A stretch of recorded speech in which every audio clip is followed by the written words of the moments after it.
आलीदेखि थालीसम्म, गोठदेखि ओठसम्म, आवाज विहीनको आवाज, यो हो कृषि टेलिभिजन। हामी छौँ 24 घण्टा तपाईँको साथमा। नमस्कार, म कपिल खड्का। किसानसँग सीधा कुरा अन्तर्गत कार्यक्रम हेलो किसानमा यहाँहरू सम्पूर्णलाई हार्दिक स्वागत छ। हेलो किसान मार्फत यहाँहरूमा हामी प्रत्यक्ष रूपमा नियमित जोडिरहेका छौँ। विशेषतः नेपालको कृषि क्षेत्रमा रहेका विभिन्न विषयवस्तु सँगै किसानहरूमाझ रहेका विभिन्न समस्या, जिज्ञासा र किसानहरूको गुनासोमा सम्बन्धित विज्ञ मार्फत हामी छलफल गरिरहेका छौँ। किसानहरूका विभिन्न समस्यालाई हामी सम्बोधन गर्ने क्रममा पनि छौँ। कृषि क्षेत्रको विभिन्न विषयवस्तु समेट्ने क्रममा आजको श्रृङ्खलामा आज भने हामी नेपालमा बाख्रा पालन व्यवसाय, बाख्रा पालनमा रहेका विभिन्न आयामहरूमा आज हामी कुराकानी गर्नेछौँ। बाख्रा पालन व्यवसायको प्रणाली, पद्धति सँगै बाख्रा पालन व्यवसायबाट उचित लाभ कसरी लिने, व्यावसायिक लाभ कसरी लिने भन्ने विषयमा आज हामी कुराकानी गर्न गइरहेका छौँ, चर्चा गर्न गइरहेका छौँ। नेपालका अधिकांश किसानहरू पशुपालन व्यवसायमा आश्रित छन्। पशुपालन व्यवसायमा पनि बाख्रा पालन व्यवसायमा पछिल्लो समय किसानहरूको बाहुल्यता पनि बढेको छ। यद्यपि बाख्रा पालन व्यवसाय गरिरहँदा भने विभिन्न समस्याहरू उत्पन्न हुन्छन्। रोगको व्यवस्थापन गर्न नजान्दा अथवा खोरको व्यवस्थापन गर्न नजान्दा, आहाराको व्यवस्थापन गर्न नजान्दा किसानहरूले ठुलो क्षति बेहोर्नुपर्छ र उचित लाभ पनि उहाँहरूले लिन सक्नु हुँदैन।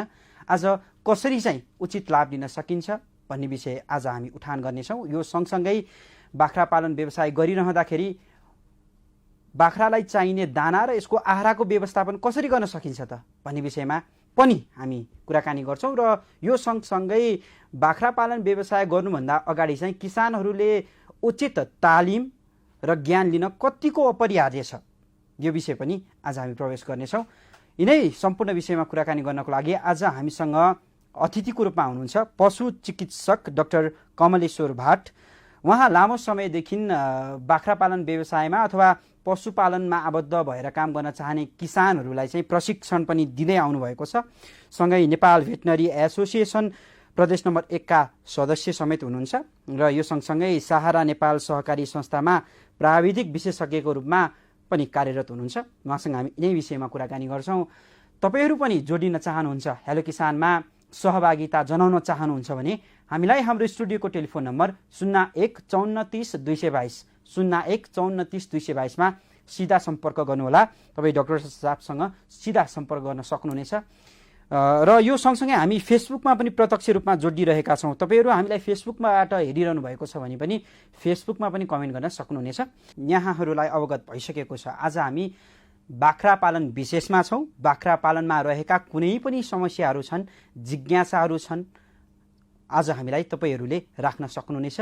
आज हामीसँग अतिथिको रूपमा हुनुहुन्छ पशु चिकित्सक डाक्टर कमलेश्वर भाट। उहाँसँग कुनै पनि बाख्रा पालन व्यवसायमा रहेका पशु आहारा सम्बन्धित समस्याहरू आज तपाईँले फोन गर्नुहोस्। हाम्रो स्टुडियोको टेलिफोन नम्बर 015430 222 015430 222 मा सिधा सम्पर्क गर्नुहोला। र अब म ढिला नगरिकन आजको हाम्रा अतिथि डाक्टर कमलेश्वर भाटसँग कुराकानी गर्न गइरहेको छु। डाक्टर साहब, कार्यक्रममा स्वागत छ यहाँलाई। हस्, धन्यवाद सर। हजुर, नमस्कार। नमस्कार डाक्टर साहब। अब बाख्रा पालन व्यवसाय पछिल्लो समय एकदमै किसानहरूले अपनाएका व्यवसाय पनि हो, होइन? यो व्यवसायप्रति किसानहरू आकर्षित पनि भइरहेका छन् र कैयौँ किसानहरूले यसबाट मनग्गे आम्दानी पनि गरिरहेका छन्। तर कतिपय किसानहरू चाहिँ बाख्रा पालन व्यवसायबाट आशातीत लाभ लिन सकिरहेको अवस्था छैन। म कार्यक्रमको सुरुमै बाख्रा पालन गर्नुभन्दा अगाडि किसानहरूले व्यावसायिक रूपमा बाख्रा पालन सुरु गर्नुभन्दा अगाडि यसको उचित ज्ञान, प्रविधि र तालिम लिन कतिको अपरिहार्य छ, यसबाट जान्न चाहे। धन्यवाद सरलाई। साह्रै नै राम्रो तपाईँले क्वेसन उठाउनु भयो सरले चाहिँ। अहिले विगत हेर्ने हो भनेपछि 4 वर्ष 5 वर्ष यताको तथ्याङ्क हेर्दाखेरि पनि धेरै जसो विशेष गरेर युवा जनशक्तिहरू चाहिँ बाख्रा पालनमा चाहिँ अलिकति बढी इन्ट्रेस्ट र फोकस भएको हामीले देख्न सक्छौँ। यसको मेजर रिजन भनेको के हो भन्दाखेरि चाहिँ अहिले नेपालको कन्डिसनमा जुन हिसाबले उत्पादन हुनुपर्ने थियो, जुन हिसाबले बाख्राको सङ्ख्या थियो, त्यो चाहिँ कमी भएको कारणले डिमान्ड बढी भयो र सप्लाई कम्ती भयो। र अहिले हामीले बाहिरबाट जस्तै पहिले इन्डिया र चाइनाबाट चाहिँ बाख्राहरू आयात गरिन्थ्यो भनेपछि अहिले नेपाल सरकारले चाहिँ आयात गर्न रोक लगाएको छ। त्यो भएको कारणले अहिले धेरै जसो किसानहरू चाहिँ बाख्रा पालनमा चाहिँ आबद्ध हुन खोजिराख्नु भएको छ र भइ पनि राख्नु भएको अवस्था छ। र यो क्रममा अहिले हेर्ने हो भनेपछि कतिपय ठुल्ठुला फार्महरूमा पनि असफलता भएको पनि हामीले देखेका छौँ। र त्यो केलाउँदै जाँदाखेरि कारण के हो, त्यो रिजल्ट के हो, किनभने चाहिँ पशुपालन भनेको आजको भोलि चाहिँ रिजल्ट दिँदैन, यसले लामो समय चाहिँ कुर्न पर्छ। कमसे कम पनि हामीले 1-1.5 वर्ष नपुरिकन बाख्रामा रिटर्न आउँदैन। त्यो हेर्दै जाँदाखेरि के रहेछ प्रमुख कारण भनेर केलाउँदै जाँदाखेरि चाहिँ सबैभन्दा मुख्य कुरो भनेको प्राविधिक ज्ञान नै रहेछ है। मार्केट पनि छ तर डिमान्ड अनुसार सप्लाई गर्न सकेको छैन। तर उत्पादन गर्दाखेरि जुन किसानहरूले चाहिँ उत्पादन लागत छ त्यो उत्पादन लागत बढ्ने र सँगसँगै म्यानेजमेन्टका कुरा मात्रै नभएर प्राविधिक कुराहरू, सामान्य किसिमका प्राविधिक ज्ञान पनि किसानले नबुकेको।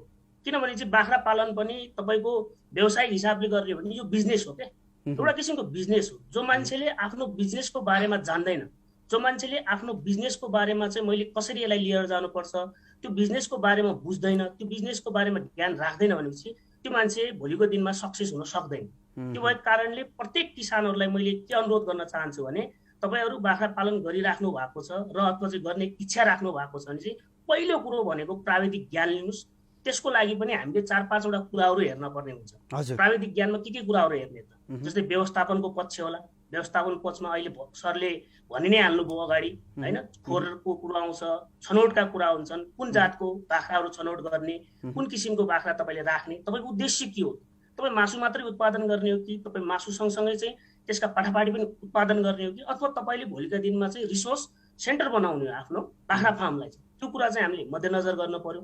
र सँगसँगै प्रजननका कुराहरू, तपाईँले प्रजनन गराउँदाखेरि कुन जातको बाख्रासँग कसरी प्रजनन गराउने र भोलिका दिनमा उत्पादन दिने बाख्राहरू कुन कुन हुन् त्यो पनि छनौट गर्नु पर्यो है। र सँगसँगै तपाईँको तेस्रो पक्ष भनेको आहाराको पक्ष हो। र आहारामा पनि सबैभन्दा मोस्ट इम्पोर्टेन्ट अहिले कन्डिसन हेर्ने भने चाहिँ आहारा है। मानिस होस् या पशु होस् सबैलाई बाँच्नको लागि चाहिने भनेको आहारा हो।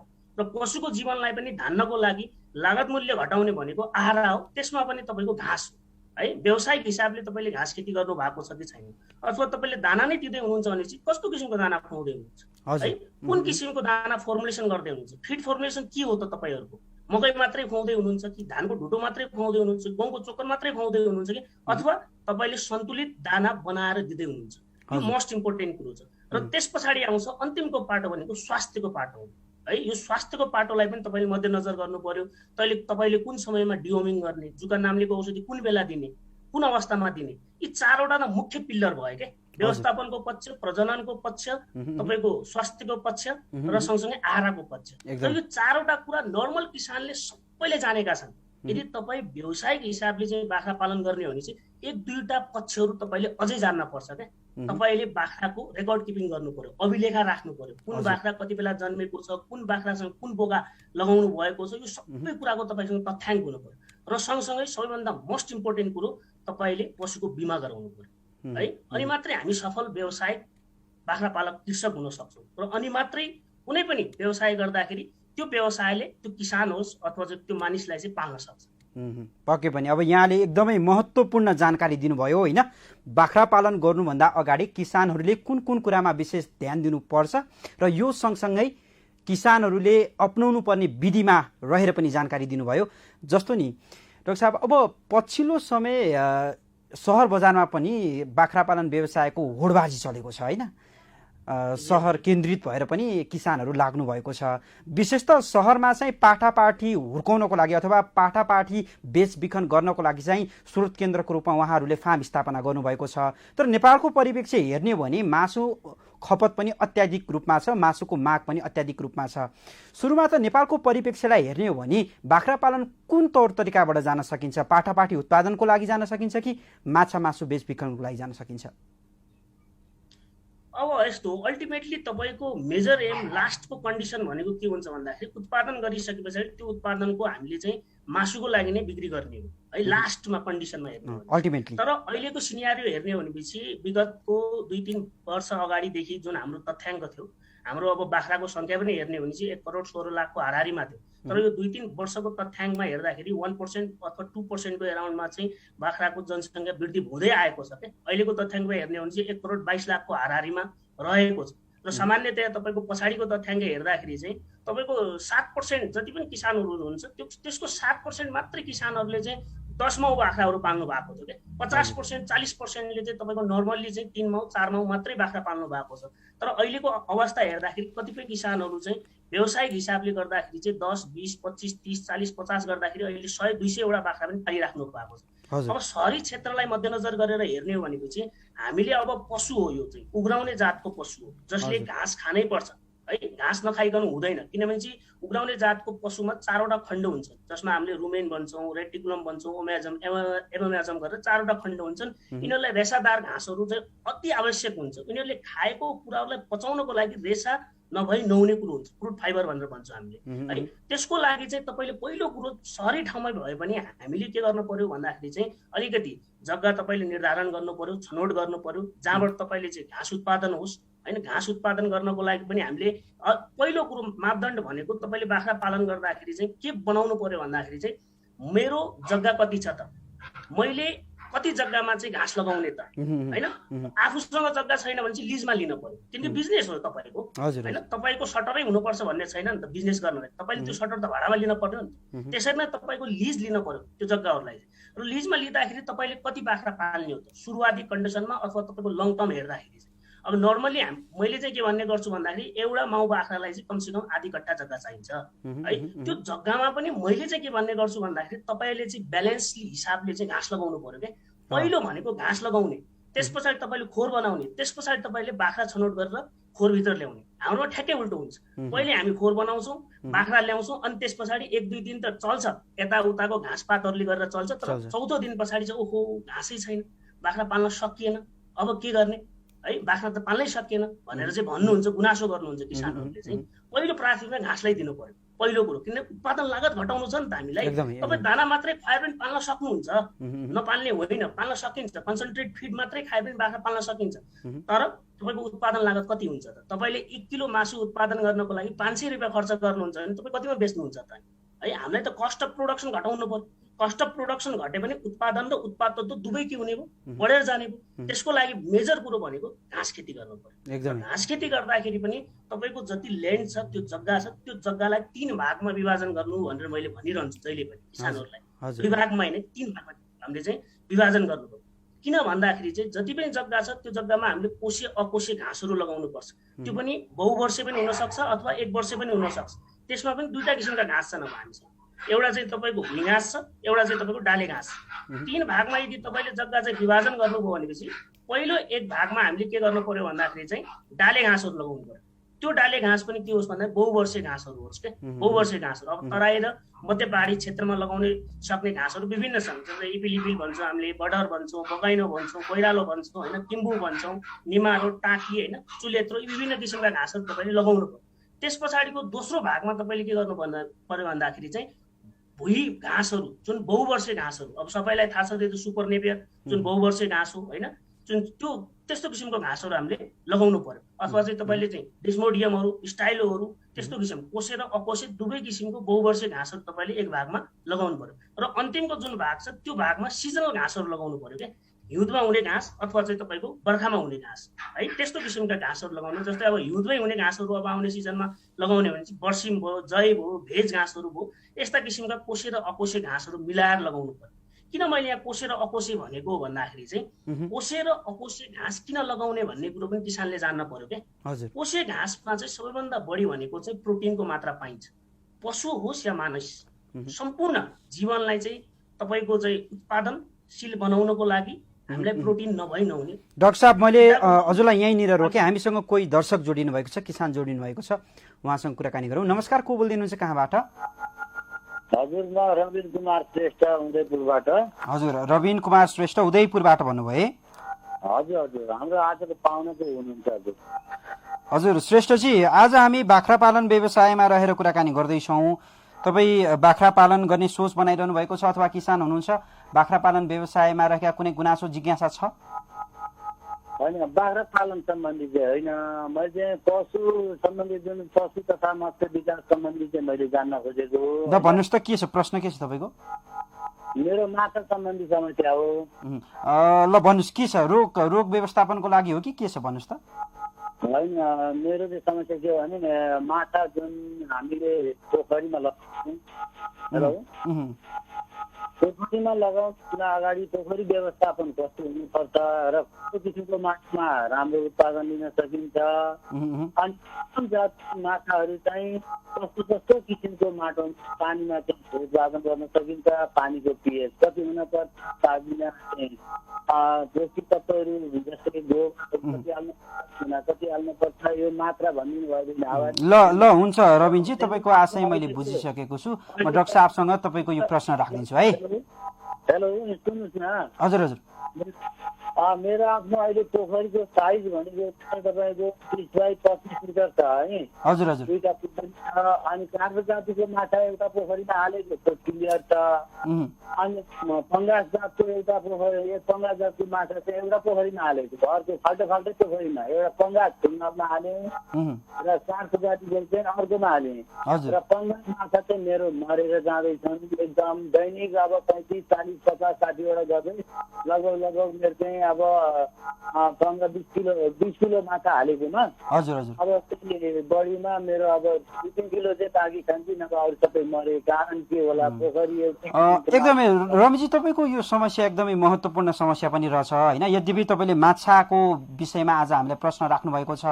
यस्तो गर्नुहोस्, तपाईँ भोलिको श्रृङ्खलामा हामीलाई फोन गर्नुहोस् है। भोलि हामी माछा विशेषमै रहेर कुराकानी गर्ने सिलसिलामा पनि छौँ होइन। यद्यपि तपाईँको समग्रमा यो प्रश्न चाहिँ म डाक्टर साहबसँग पनि राखिदिन्छु होइन, तर विस्तृत जानकारीको लागि चाहिँ भोलि फोन गर्नुहोस् तपाईँले है त रविनजी।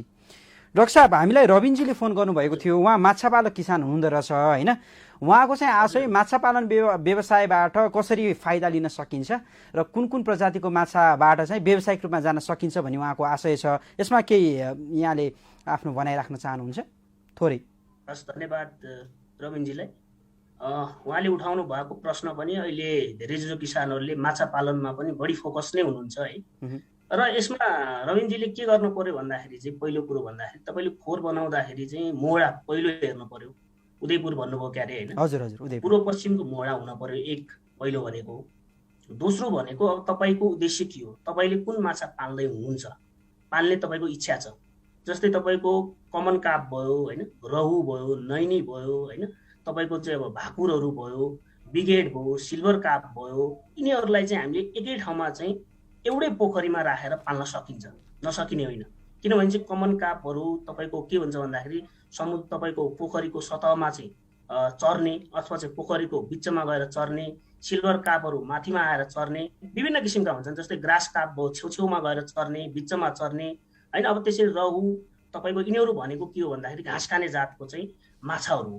यिनीहरूलाई एकै ठाउँमा राखेर हामीले पाल्न सकिन्छ। तर भाकुरलाई हामीले चाहिँ यिनीहरूसँग राखेर पाल्न सक्दैनौँ, किनभने चाहिँ उसले मासु खाने जातको माछा हो। यो चाहिँ तपाईँले निर्धारण गर्नु पर्यो पहिलो कुरो। र दोस्रो कुरो, यदि तपाईँले कमन काप, रैनी, रहु, मागुर यिनीहरू पाल्दै हुनुहुन्छ भने चाहिँ यिनीहरूको पनि के हुन्छ भन्दाखेरि पर्सेन्टेज हुन्छ क्या, कति प्रतिशतसम्म तपाईँले चाहिँ पोखरीमा राख्ने। जस्तै कमन काप राख्दाखेरि पनि तपाईँले 25% राख्न सक्नुहुन्छ, सिल्भर काप राख्दाखेरि 75% सक्नुहुन्छ र तपाईँले रहु राख्दाखेरि चाहिँ 15% राख्न सक्नुहुन्छ, भाकुर राख्दाखेरि 10% राख्नुहुन्छ, ग्रास काप राख्दाखेरि 5% राख्न सक्नुहुन्छ, बिगेड राख्दाखेरि 5% राख्न सक्नुहुन्छ। यसरी मिलाएर हामीले 100% के गर्नुपर्छ, यिनीहरू माछाहरू राख्नुपर्छ। र माछाहरू राख्नुभन्दा अगाडि जान्नुपर्ने सामान्य भनौँ न प्राङ्गारिक मलहरू उत्पादन गर्नको लागि जू प्लान्टङ, फाइटोप्लान्टङ भनेर भन्ने गर्छौँ हामी। यो मलहरू उत्पादन गर्नको लागि तपाईँले पहिलो भनेको चाहिँ काँचो गोबरहरू होइन, अब एक कट्ठामा कमसेकम 100 किलो, त्यो सँगसँगै तपाईँले urea 4 kilo, DAP 2.5 kilo mix गरेर तपाईँले के गर्नु पर्यो, खोरमा चाहिँ छर्न पर्यो, पहिलो कन्डिसन। त्यस पछाडि तपाईँले चाहिँ एउटा पिएच नाप्ने इन्स्ट्रुमेन्ट हुन्छ, पानीको पिएच नाप्नु पर्यो। तपाईँको पिएच कति छ, एसिडिक छ कि बेसिक छ कि हामीले हेर्न पर्छ क्या। 6.5 देखि लिएर 7.2 को रेन्जमा छ भने चाहिँ दिस इज गुड भनेर हामीले भन्न सक्छौँ। त्यो सँगसँगै तपाईँको अक्सिजनको लेभल कति छ, माछा त्यो पानीमा चाहिँ अक्सिजन लेभल कति छ, 5 ppm भन्दा माथि छ कि 5 ppm भन्दा तल छ कि त्यो पनि नाप्नुपर्छ हामीले। र सँगसँगै तपाईँले चाहिँ टर्बिडिटीहरू पनि कति छ भनेर हामीले नाप्नुपर्छ। यी विविध कुराहरूलाई मिलाएर तपाईँले अगाडि बढ्नु पर्यो। र दानाको कन्डिसनमा धेरैजसो किसानहरू झुक्किनुहुन्छ, दाना दिँदाखेरि के गर्ने होइन। अहिले त अब विभिन्न कम्पनीको दानाहरू बनिसकेको छ र आफैले पनि किसानहरूले दाना बनाउन सक्नुहुन्छ। पक्कै पनि माछा पालन व्यवसाय होस् या हामीले केही समय अगाडि बाख्रा पालन व्यवसाय होइन, यसको लागि दानाको र सन्तुलित आहारको व्यवस्थापन गर्न अति नै अपरिहार्य पनि छ। डाक्टर साहब, हामीसँग फेरि पनि कोही दर्शक जोडिनु भएको छ। नमस्कार, को बोल्दैनुहुन्छ, कहाँबाट? हजुर नमस्ते, म लमजुङबाट इन्द्रबहादुर महत बोलेको। हजुर, इन्द्रबहादुर महत भन्नुभयो है? हजुर हजुर हजुर इन्द्रजी, ल भन्नुहोस्, हामी बाख्रा पालनमा रहेर कुराकानी गर्दैछौँ आज। ए मेरो चाहिँ सर, मेरो बाख्रा मैले चाहिँ 150 रुपियाँले पाल्न खोजिरहेको छु। हजुर, मेरो चाहिँ खुल्ला चरन छ, हामी चाहिँ चरनमा चरने आशिक भएको कारणले गर्दाखेरि चाहिँ हजुर, मेरो चाहिँ समस्या के छ भन्दाखेरि चाहिँ सर, यो घाँस लाग्ने समस्या हाम्रो चरन क्षेत्रमा यो समयमा होइन। हजुर, त्यसको लागि चाहिँ अब कस्तो औषधिहरू युज गर्ने होला, त्यो ढाँडे नै हुन्छ अनि 1-2 घन्टामै मरिहाल्छ त्यो होइन। हजुर, एउटा त्यो भयो। अनि यो पाठापाठीहरू छ, अनि आमाको दुध पनि अलि नपुग्ने कारणले गर्दाखेरि चाहिँ त्यसलाई चाहिँ कस्तो औषधिहरू भिटामिनहरू लिनुपर्छ भन्ने कुराहरू डक्टर साहबसँग चाहिँ जस्तो पाठापाठीले तपाईँको के आमाको दुध नखाने हो, नरुचाउने हो, खान मन नगर्ने यस्तो? आमाको दुध अलिक कम हुने। हजुर हजुर, जुम्बिया पाठा प्रणालीले गर्दाखेरि त्यसको लागि आमाकोलाई कस्तो आहारहरू खुवाउनु पर्ने हो होइन। हजुर, अब दाना अहिले मैले 1 महिनादेखि दाना मिष्टी दानाहरू पनि खुवाउने गरेको छु। हजुर हजुर, त्यसले गर्दाखेरि अलिक पाठाहरूलाई कसरी क्वालिटी गर्न सकिन्छ भन्ने कुराहरू। ल एकदमै ठिक छ। तपाईँ यो दोस्रो प्रश्न मैले बुझेँ, पहिलो प्रश्न एकचोटि फेरि राखिदिनुहोस् त, के भन्नुभएको थियो? मेरो चाहिँ यो हामी चरन, हाम्रो चाहिँ घाँसमा चाहिँ चरन क्षेत्रमा चरन आधारित भएर पालेको छु मैले होइन। हजुर हजुर, सधैँ घाँस लाग्ने समस्या भयो, एकदम घाँस लाग्ने समस्या। अनि एउटा दिनमा मेरो 4-5वटा पनि मऱ्यो क्या घाँस लागेर। ए त्यस्तो अवस्थामा कस्तो औषधिहरू चाहिँ युज गर्ने भनेर चाहिँ। ए ल हुन्छ, मेडिकल अथवा घरेलु चाहिँ। ल हुन्छ इन्द्रजी, कार्यक्रम हेर्दै रहनु होला है त। अच्छा। डाक्टर साहब, हामीलाई इन्द्रबहादुर महतले फोन गर्नुभएको छ लमजुङबाट। उहाँको दुईटा प्रश्न छ। पहिलो प्रश्न उहाँले राख्नुभएको छ, म बाख्रा पालन गर्दै आइरहेको छु होइन, लमजुङमा उहाँले काम गरिरहनु भएको छ र उहाँले चाहिँ चरीचरण क्षेत्रमा चाहिँ बाख्रालाई आहारको व्यवस्थापन गरिरहनु भएको छ र बाख्रालाई जसरी चरीचरणमा लग्दाखेरि चाहिँ त्यहाँ चाहिँ बाख्राले घाँस खाइदिँदाखेरि चाहिँ बाख्रा बिरामी हुने, बाख्रा मर्ने समस्याहरू उत्पन्न भइरहेको छ। एउटा प्रश्न यो छ। अब यसको व्यवस्थापन कसरी गर्ने होइन, आहारको व्यवस्थापन कसरी गर्ने, उहाँको पहिलो प्रसङ्ग यो। र दोस्रो प्रसङ्ग उहाँले राख्नुभएको छ, बाख्राको माउले चाहिँ त्यति पर्याप्त मात्रामा चाहिँ दुध नदिने समस्या छ होइन। यसको कारणले गर्दाखेरि चाहिँ बाख्राका पाठापाठीमा पनि समस्या उत्पन्न भइरहेको छ। अब के खुवाउन सकिन्छ त आमाको दुध बढी निकाल्नको लागि र पाठापाठीको व्यवस्थापन गर्नको लागि भनेर दुईटा प्रश्न राख्नुभएको छ उहाँले। हस्, धन्यवाद सरलाई। र पहिलो प्रश्नको के छ भन्दाखेरि, अहिले अब बाख्राहरू जङ्गल गइरहेको अवस्था छ भने अहिलेको जङ्गलमा पहिलेको जस्तो बुट्यानहरू छैन, त्यो चाहिँ स्पष्ट हुनुहोस्। अब हामीले जङ्गलमा घाँस लगाएका छौँ, छैनौँ। पहिले जति पनि जङ्गलमा घाँसहरू थिए ती जङ्गलमा जडीबुटीहरू थिए। तर अहिलेको कन्डिसन हेर्ने भनेपछि जङ्गलमा चाहिँ जडीबुटी होइन, तपाईँको विषालु घाँसको उत्पादन बढी भएको अवस्था छ र घाँस पनि हरास हुँदै गएको छ है। किनभने हामीले जङ्गलको राम्रोसँग सदुपयोग गर्न पनि जानेका छैनौँ र हामीले चराउने चरीचरण क्षेत्र पनि प्रत्येक दिन प्रत्येकचोटि एउटै ठाउँमा चाहिँ हामीले चराइरहेको अवस्था पनि छ है। र अर्को कुरो यो के छ भन्दाखेरि, यसलाई व्यवस्थापन गर्नको लागि मैले किसानहरूलाई के भन्ने गर्छु भन्दाखेरि चाहिँ, अब जङ्गल जाने पालो तपाईँहरूको हो। किनभने चाहिँ तपाईँहरूले बोयर जस्ता बाख्राहरू पालिराख्नु भएको छ, बोयरका क्रसहरू पालिराख्नु भएको छ, विभिन्न जातका उन्नत जातका बाख्राहरू पालिराख्नु भएको छ भने ती जातका बाख्राले घाँसलाई चिन्न सक्दैनन्। ती घाँसलाई चिन्न नसके पछाडि तिनीहरूले के गरिदिन्छन्, झुक्केर विषालुयुक्त घाँसहरू पनि खाइदिन्छ। र अहिलेको अवस्था त तपाईँले हेरिहाल्नु, झरीको अवस्था छ, झरी परिरहेको छ, नयाँ नयाँ तपाईँको चाहिँ पालुवाहरू आइरहेको अवस्था छ, जसले गर्दा नयाँ नयाँ जति पनि पलुवाहरू पलाउँछन्, नयाँ नयाँ जति पनि घाँसहरू उत्पादन भइरहेका छन् होइन, ती घाँसमा चाहिँ केही न केही मात्रामा चाहिँ टक्सिनहरू हुन्छ। ती घाँसलाई तपाईँले काटेर ल्याउनु पर्यो, भुइलाउनु पर्यो र पशुलाई खुवाउनु पर्यो। कि तपाईँले डाले घाँसै दिँदै हुनुहुन्छ भने चाहिँ ती डाले घाँसहरूलाई पनि भुइँ घाँसहरूसँग मिश्रण गरेर तपाईँले के गर्नु पर्यो, दिलो पर्यो, त्यो पनि तपाईँले ओइलाएर दिनु पर्यो। यति गर्नुभयो भने चाहिँ मलाई जहाँ लाग्छ यो कन्डिसन तपाईँको रोकिन्छ। अब हामी उहाँको दोस्रो प्रश्नमा पनि केन्द्रित हुनेछौँ डाक्टर साहब। त्योभन्दा अगाडि फेरि पनि हामीसँग कोही दर्शक जोडिनु भएको छ, उहाँको प्रश्न पनि लिउँ, त्यसपछि क्रमैसँग हामी समाधानतर्फ जाउँला। नमस्कार, को बोलिदिनुहोस्, कहाँबाट? नमस्कार सर, म उदयपुर चौधनी गढीबाट देवराज भण्डारी। हजुर, देवराज भण्डारी भन्नुभयो? हजुर सर। ल भन्नुहोस् त, तपाईँको समस्या राख्नुहोस्। मेरो समस्या के छ भने बाख्राहरूलाई अहिले जुन यो बर्खाको कारणले हो कि किन हो आँखा पाक्ने रोगले सतायो, आँखा पुरै बन्द हुँदैछन्। अनि त्यो एउटा छँदैछ। अनि अर्को कुरो चिसोले गर्दा हो या मौसमी त्यस्तो भएर हो, अलिकति बाख्राहरू बिमारी हुने समस्या पनि बढेको छ हाम्रोपट्टि। अनि यसको कारण के होला भनेर नि। तपाईँ कतिवटा बाख्रा छन् तपाईँसँग? मसँग बाख्रा भनेको 10वटा। 10वटा छन्। 10वटैमा यो समस्या आएको हो कि एक दुईजनालाई मात्रै देखिएको? आँखा पाक्ने समस्या चाहिँ 3टामा देखिएको छ। हजुर।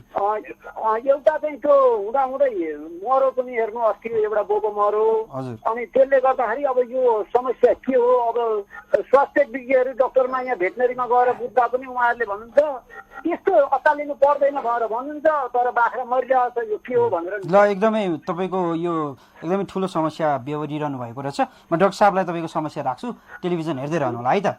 हुन्छ सर। हस्, धन्यवाद। डाक्टर साहब, हामीलाई देवराज भण्डारीले फोन गर्नुभएको थियो भर्खरै उदयपुरबाट। उहाँको समस्या एकदमै जटिल छ। उहाँले 10वटा बाख्रा पाल्नु भएको रहेछ होइन। र उहाँको विशेष त बाख्राहरूलाई चाहिँ आँखा पाक्ने रोग देखा परिरहेको छ भन्नुभएको छ होइन।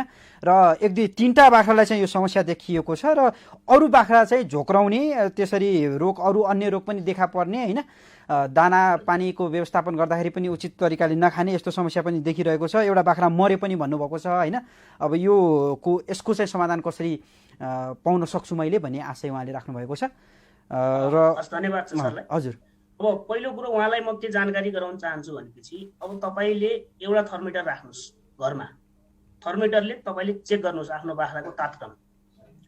बाख्राले यदि झोक्राएर बसेको छ, बाख्राले राम्रोसँग खाँदैन, बाख्रा जिङ्रिङ्ग परेको अवस्था छ भनेपछि तपाईँले के बुझ्नु पर्यो भने कतै मेरो बाख्राको तापक्रम त बढेन भनेर हेर्नु पर्यो, चेक गर्नु पर्यो। बाख्राले त आफै आएर त भनिदिँदैन नि त मेरो टेम्परेचर हाई भयो भनेर। कान छामेर होइन, तपाईँले मलद्वारमा के गर्नु पर्यो, थर्मिटर घुसाउनु पर्यो र हेर्न पर्यो टेम्परेचर कति छ। 102 देखि 104 डिग्री फेरेनहाइट छ भने नर्मल छ, त्योभन्दा माथि गएको छ या त्योभन्दा तल गएको छ, तपाईँले विचार गर्नु पर्यो। किनभने ज्वरो आउँदाखेरि मानिस होस् या पशु होस् सबैलाई के हुन्छ, एकदम झोक्राएर बस्ने, खान मन नलाग्ने, यस्तै किसिमका समस्याहरू देखिन्छ। र अर्को कुरो, आँखा किन पाकिरहेको छ? आँखा मात्रै पाकेको हो कि आँखाबाट आँसु पनि झरेको हो, अथवा नाक र मुखबाट चाहिँ के तरल पदार्थहरू निक्लेको अवस्था छ कि होइन, अथवा चाहिँ नाक र मुखमा चाहिँ के किसिमको चाहिँ बिब्राहरू आएको छ कि त्यो पनि चेक गर्नुहोस्। यदि आँखा मात्रै पाकिरहेको छ भने चाहिँ अहिले पानी परिरहेको छ, जसले गर्दा इन्फेक्सन पनि हुनसक्छ। धुलो माटोमा लिएर जानुभयो भने चाहिँ त्यसले गर्दा इन्फेक्सन पनि भएको हुनसक्छ होइन। अथवा एउटा दुईटा मात्रै समस्या देखिने, कतिपय अवस्थामा चाहिँ केले घुचेर पनि त्यस्तो किसिमको समस्याहरू देखिन्छ होइन। त्यो हो कि भनेर तपाईँले आइडेन्टिफाई गर्नु होइन। नर्मल छ, केही पनि छैन तपाईँलाई लाग्छ भने चाहिँ 3टा बाख्रामा जुन आँखा पाकेको छ तिनीलाई तुरन्त छुट्याउनुहोस्, तिनीहरूको टेम्परेचर लिनुहोस् र सँगसँगै तपाईँले नर्मल्ली, अब मैले भन्दाखेरि चाहिँ ठ्याक्कै भन्न त नमिल्ने हो, तैपनि नर्मल्ली अब आँखा पाकेको मात्रै छ भने चाहिँ मान्छेले प्रयोग गर्ने औषधि आइड्रप, सिप्रो आइड्रप भनेर पाउँछ, त्यो आइड्रप तपाईँले बिहान बेलुका चाहिँ 2 थोपा चाहिँ हालिदिनुहोस् है। यदि आँखा मात्रै पाकेको इन्फेक्सनका कारणले हो भने चाहिँ त्यो क्योर भएर जान्छ। तर कुनै विषाणु जीवाणुका कारणले संक्रमण भएको भने चाहिँ पहिले चाहिँ टेम्परेचर नाप्नुहोस् र तुरन्त प्राविधिकको सल्लाह लिनुहोस्, टेम्परेचर कति छ के छ भनेर तपाईँले त्यस पछाडि मात्रै हामीले फर्दर ट्रिटमेन्ट चाहिँ गर्न सक्छौँ। हजुर डाक्टर साहब, अब हामीलाई अघि भर्खरै केही समय अगाडि इन्द्रबहादुर महतले फोन गर्नुभएको थियो। उहाँको दोस्रो प्रश्नमा हामी केन्द्रित रहेका थियौँ होइन, छुटेको पनि छ। आमाको दुध बढाउने तरिका र पाठापाठीलाई कस्तो किसिमको भिटामिनहरू दिन सकिन्छ भन्ने आशय राख्नु भएको थियो उहाँले। अब आमाको दुध के कारणले बढेन भन्ने कुरो हामीले हेर्न पर्छ क्या। अब मैले एज अ डक्टर भइसकेपछि एउटा मात्रै एङ्गलले हेरेर हुँदैन, म 5वटा तरिकाबाट हेर्न पर्छ। तपाईँले गर्भिणी भएको बेला उसलाई स्टिमिङ अप भन्छ क्या, तपाईँले प्रशस्त मात्रामा, उसले चाहिने भन्दा बढी मात्रामा तपाईँले दाना दिनुभयो कि भएन, उसको बडी वेटको 1.5% हिसाबले तपाईँले चाहिँ दाना अथवा आहारा दिनुभयो कि भएन, अथवा घाँस दिनुभयो कि भएन। र दोस्रो कुरो, तपाईँले चाहिँ त्यो कुन अवस्थामा चाहिँ त्यो पशुलाई चाहिँ बाली लगाउनु भयो। तपाईँको पशु भनौँ न अपरिपक्व उमेरमा चाहिँ यदि बाली लागेको थियो भने चाहिँ दुध स्वतः नै घट्ने नै भयो। दोस्रो कुरो, भ्याइसकेको छ, भ्याइसके पछाडिको 3 महिना तपाईँले चाहिँ कुराउनु भएन होइन, 3 महिना नकुराइकन हिटमा आयो, तपाईँले बाली लगाउनु भयो, त्यसले गर्दा पनि दुध घट्न सक्ने सम्भावना हुन्छ। र तेस्रो कुरो के हुन्छ भन्दाखेरि तपाईँले जुका नाम्लेको औषधि गर्भिणी भएको बेला खुवाउनु भयो या भएन। किनकि कतिपय किसानहरूले चाहिँ जुका नाम्लेको औषधि गर्भिणी भएको बेला खुवाउनु हुन्न क्या। नेपालको समस्या यही छ, नेपालमा परजीवीका कारणले 33% सम्मको उत्पादन घटिरहेको छ। हामी त्योतिर लागेका छैनौँ, हामी अन्ततिर लागिरहेका छौँ क्या। 33% भनेको यहाँ होइन, धेरै ठुलो मार्जिन हो। त्यो कुरा हामीले विचार गर्नु पर्यो। र त्यस पछाडि तपाईँले जसरी अब कुनै महिलाहरू गडबडी भइसके पछाडि जसरी हामीले हाम्रो दिदीबहिनीहरूलाई चाहिँ अन्तिमको अवस्थामा 2 महिना 3 महिनामा चाहिँ क्याल्सियम चक्कीहरू, आइरन चक्कीहरू खुवाउँछौँ, त्यसरी नै त्यो बाख्रालाई पनि खुवाउन पर्छ क्या हामीले। त्यो पनि के हो, एउटा चाहिँ आमा बन्दैछ।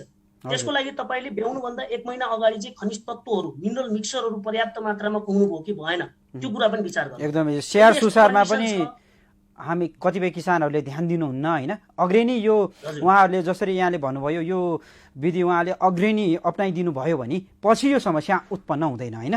तपाईँको आशय पनि यो रह्यो। हुन्छ, हामीसँग यति बेला फेरि पनि कोही दर्शक जोडिनु भएको छ, उहाँको समस्या लिउँ। नमस्कार, को बोलिदिनुहोस् कहाँबाट? हेलो, हामी आज छुट्टिसक्नु भएको छ। हुन्छ डाक्टर साहब, अब बाख्रा पालनमा रहेर हामीले धेरै विषयहरू अझै धेरै विषयमा हामीले प्रवेश गर्नु पनि बाँकी छ होइन। हामीसँग विभिन्न विषयवस्तु अझै पनि बाँकी नै छन्।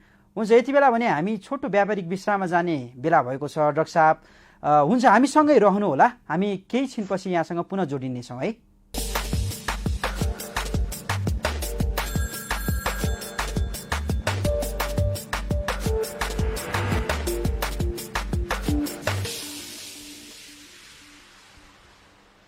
विश्रामपछि पुनः स्वागत छ दर्शकबिन। आजको श्रृङ्खलामा हामी बाख्रा पालन विषयमा रहेर कुराकानी गरिरहेका छौँ। बाख्रा पालन विशेषमा छौँ। कुनै पनि बाख्रा पालन व्यवसायमा रहेका समस्याहरू, जिज्ञासाहरू छन् भने हामीलाई हाम्रो स्टुडियोको टेलिफोन नम्बर 0154302222मा सिधा सम्पर्क गर्नुहोला। आज हामीसँग अतिथिको रूपमा हुनुहुन्छ पशु चिकित्सक डाक्टर कमलेश्वर भाट। उहाँसँग हामी बाख्रा पालन व्यवसायबाट आशातीत लाभ कसरी लिन सकिन्छ भन्ने विषयमा केन्द्रित भइरहेका छौँ र यही क्रममा हामीसँग कोही दर्शक जोडिनु भएको छ। नमस्कार, को बोलिदिनुहुन्छ कहाँबाट? नमस्कार सर। हजुर नमस्कार, तपाईँको शुभ नाम? म मोहन कुमार यादव, हजुर विराटनगरबाट। हजुर हजुर मोहनजी, के छ समस्या, राख्नुहोस्। समस्या चाहिँ म चाहिँ कृषि फार्म एउटा नयाँ दर्ता गरेको छु बाख्रा फार्मको। हजुर, अनि त्यसमा चाहिँ मलाई चाहिँ खास नयाँ प्लानिङको लागि कसरी अगाडि बढाउँ, के गरौँ भनेर अब चाहिँ म चाहिँ सल्लाह नभएर अलमलमा परेँ। मैले चाहिँ खास हाम्रो तराईतिर हो होइन। हजुर हजुर। अनि तराईतिर हाम्रो घाँस रिभिजनहरूको पनि समस्या हुन्छ, अनि त्यहाँबाट गर्मी पनि धेरै हुन्छ। अनि कुन तरिकाले प्लानिङ गर्दा चाहिँ बेटर हुन्छ, कहीँ भन्छ चाहिँ लगानी गर्दा पनि यसमा चाहिँ राम्रो इन्कम आउँदैन, तपाईँ चाहिँ फस्नुहुन्छ भनेर धेरै कुरोहरू राम्रो नराम्रो पनि आउँछ।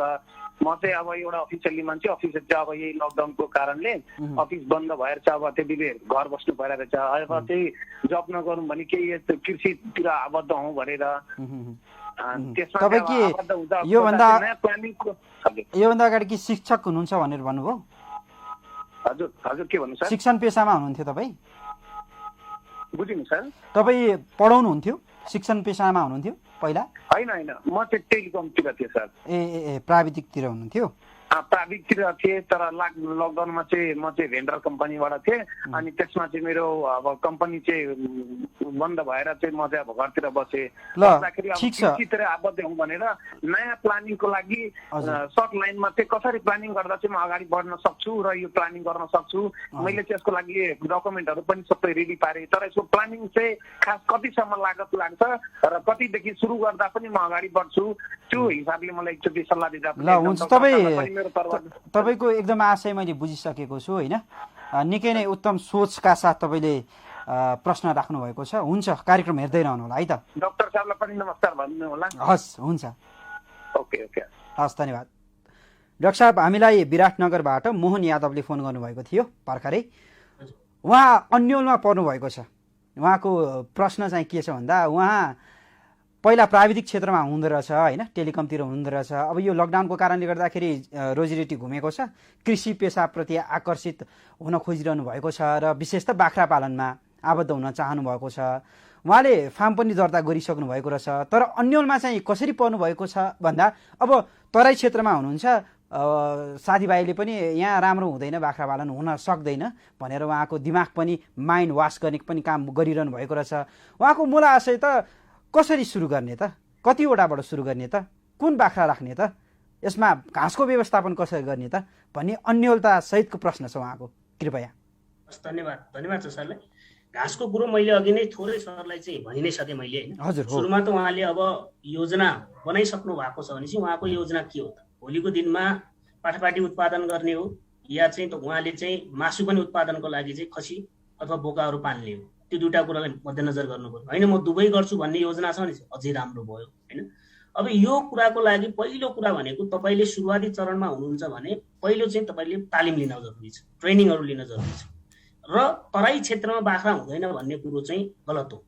धेरै जसो किसानहरू अहिले तराई क्षेत्रबाट फस्टाउँदै राम्रो गर्दै आइरहेका छन् र हामीसँग भएका बाख्राहरू पनि विशेष गरेर भनौँ न तराई जातको बाख्राहरू भयो, हाम्रो स्थानीय जातका बाख्राहरू, खरी जातको बाख्रा विराटनगरमा मजाले हामीले पाल्न सक्छौँ।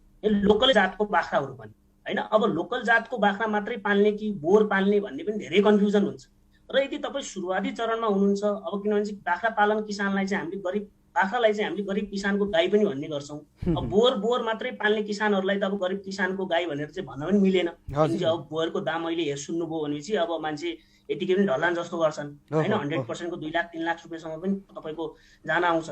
र नर्मल्ली अब तपाईँ सुरुवाती चरणमा हुनुहुन्छ भनेपछि कमसे कम पनि 10 माउ बाख्राबाट सुरु गर्नुहोस् भन्छु सुरुवाती स्टेजमा। हुन त कमर्सियल हुनको लागि व्यावसायिक बाख्रा पालक किसान हुनको लागि 20 माउ हो हामीले तोकेको चाहिँ होइन, 20 माउ बाख्रा हो। र तपाईँ सुरुवाती चरणमा हुन्छ, लर्निङ बाई डुइङ भनेर भन्छौँ नि हामीले। सिक्दै गर्दाखेरि चाहिँ हामीले के हुन्छ, धेरै गर्दै गर्दाखेरि हामीले धेरै कुराहरू सिक्छौँ। यसको लागि तपाईँले के गर्नु पर्यो भन्ने कुरा छ भन्दाखेरि पहिले चाहिँ तपाईँले चाहिँ स्थानीय जातकै बाख्रा छनौट गर्नुहोस् भन्छु मैले होइन। अब स्थानीय जातको बाख्रामा पनि यस्तो हुनु पर्यो जुनले 2 वर्षमा 3 चोटि ब्याओस् र जुम्ल्या पाठापाठीहरू जन्माओस्। र खरी र तराई बाख्रा मात्रै हो भन्ने कुरो पनि छैन।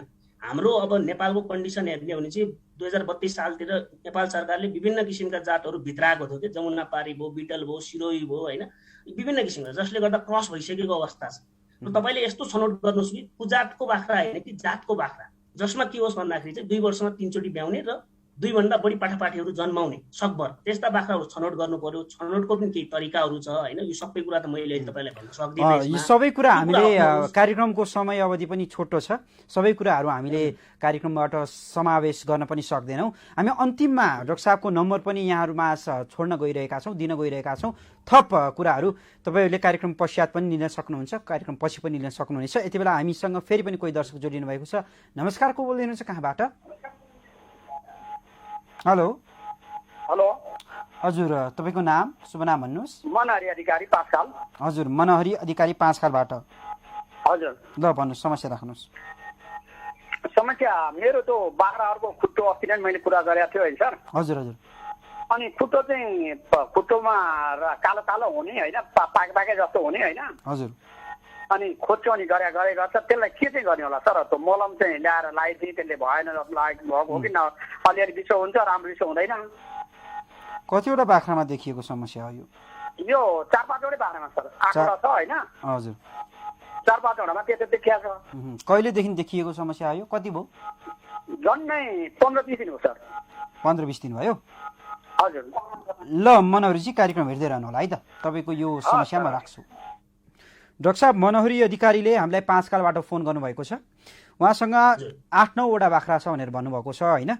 र 4-5 वटा बाख्रामा चाहिँ खुट्टा खोच्चाउने, खुट्टामा कालो कालो देखिने, धब्बा जस्तो देखिने होइन, पाक्ने यस्तो समस्याहरू देखिएको छ। औषधि लगाउँदाखेरि पनि भएन भनेर भन्नुभएको छ। सम्भवतः के समस्या हो यो र कसरी समाधान गर्न सकिन्छ भन्ने उहाँको प्रश्न छ। हुन्छ, अघि नै मैले एकजना किसानलाई भन्दै गर्दाखेरि थोरै कुरा छुटाएको हुन्छ, त्यो थोरै पनि मैले भनिहालेँ। कृपया लोकल जातको माउ बाख्रा राख्ने र सँगसँगै तपाईँले चाहिँ गोर जातको चाहिँ बोगा राख्ने, चाहे त्यो 50% होस्, चाहे त्यो 75% होस्, चाहे त्यो 25% एउटा बोयर बाख्रा चाहिँ तपाईँले राख्नु होला। त्यसरी क्रस गराइसकेपछि त्यस पछाडि निस्किने जुन पाठापाठी हुन्छ तिनीहरूमा माउको गुण पनि आउने, बाउको गुण पनि आउने भएको कारणले त्यसबाट दुवै किसिमको लाभ लिन सकिन्छ भन्न चाहन्छु है म। मासुको वेट पनि बढी आउने र सँगसँगै तपाईँको चाहिँ उनीहरूमा जेनेटिक गुणहरू, पाठापाठी जन्माउने जुन गुण छ त्यो गुण पनि सिमिलर किसिमको भएको कारणले त्यो गुण पनि पाठापाठीहरूमा चाहिँ जाने भएको कारणले कमसेकम त्यो चाहिँ गर्नु होला तपाईँहरूले।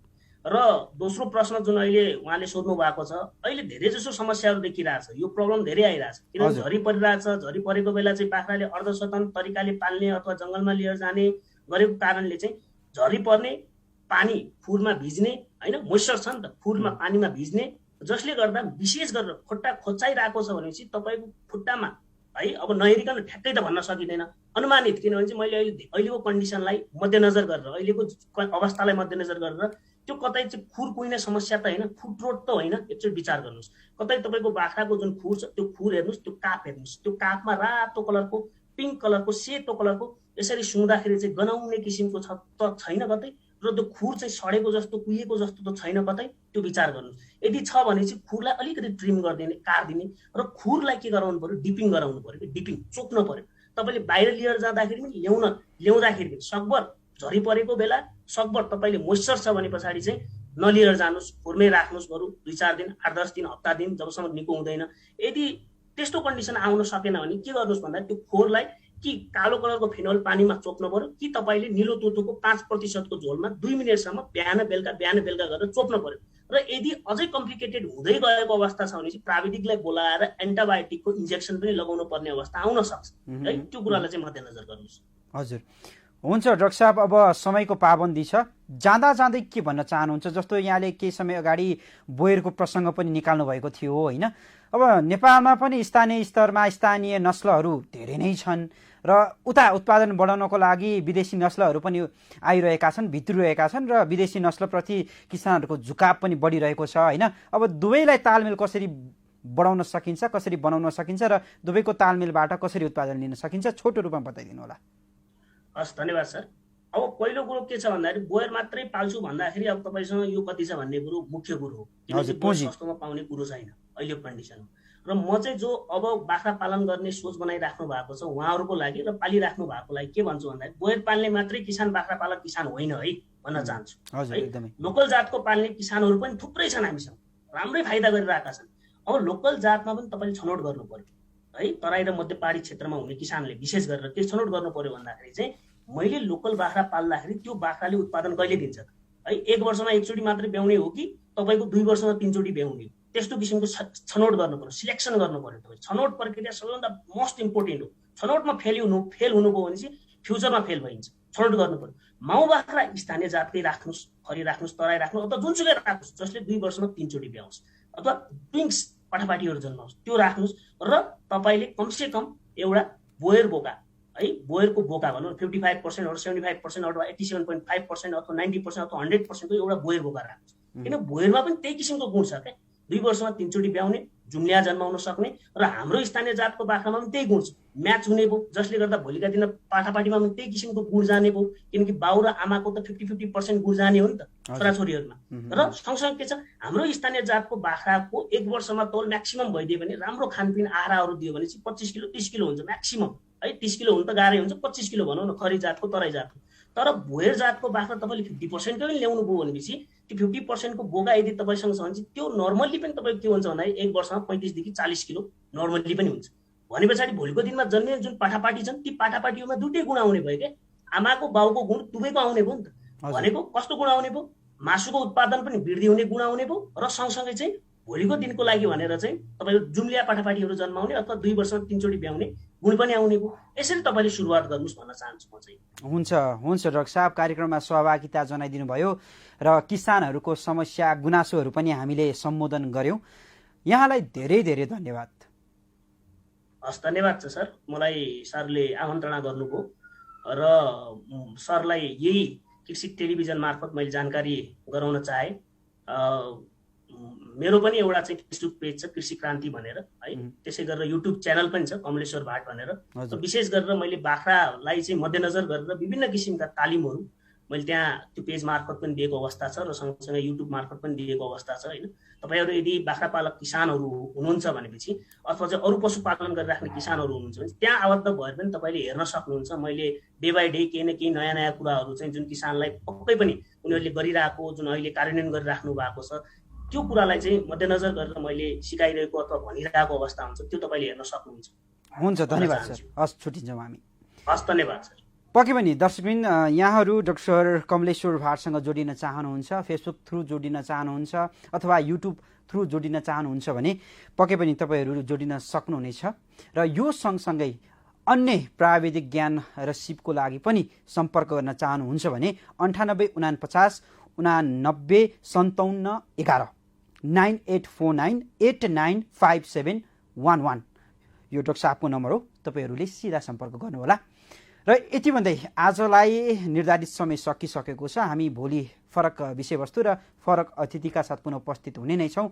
तबसम्मका लागि बिदा दिनुहोस्। कृषि टेलिभिजन हेर्दै रहनुहोला। जय कृषि, जय किसान, समृद्ध कृषि हाम्रो अभियान।